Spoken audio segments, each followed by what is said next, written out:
টানা বর্ষণ ও পাহাড়ি ঢলে জেলার ধরলা ও তিস্তার পানি বেড়ে প্লাবিত হয় চর ও নিম্নাঞ্চল।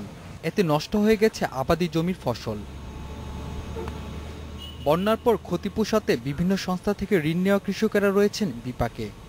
অনেক কষ্ট করিয়া রোয়া লাগাইলাম, সেই রোয়া খায়া গেল প্রথম বন্যায়। দ্বিতীয় বন্যায় মনে করলাম যে হবে বোধহয়, দ্বিতীয় বন্যায় বাকিটাও খায়া গেল।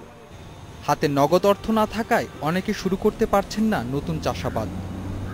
মাসির কাছে ধান নেছি, সুদের উপর টাকা নেছি, কৃষি ঋণ করছি, এখন ধান দিবে পাবার নেই। সরকারের কাছে এটা আবেদন, আমাদের কিছু ক্ষতিপূরণ দেওয়ার জন্য আবেদন করতেছি। আমাদের এই বাচ্চা কাচ্চা নিয়ে আমরা খুবই কষ্টে আছি। জেলার কৃষি সম্প্রসারণ অধিদপ্তরের হিসেবে এবারের বৃষ্টি ও বন্যায় নষ্ট হয়েছে 1100 হেক্টর জমির ফসল। ক্ষতির মাত্রা কমাতে চাষিদের আগাম রবি শস্য আবাদের পরামর্শ দিচ্ছেন তারা। মূলা, অন্যান্য শাকসবজি এই জাতীয় চাষ করে তারা আগাম ভুট্টা চাষ করতে পারবে।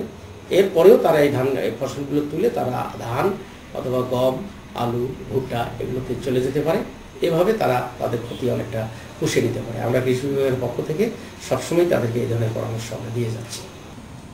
দেশের বন্যা দুর্গত এলাকার জন্য সরকার যে কৃষি প্রণোদনার ঘোষণা করেছে, সেখানে লালমনিরহাট জেলার নাম অন্তর্ভুক্ত করার দাবি জানিয়েছেন ক্ষতিগ্রস্ত কৃষকেরা। সারোয়ার প্রতীক, ইন্ডিপেন্ডেন্ট।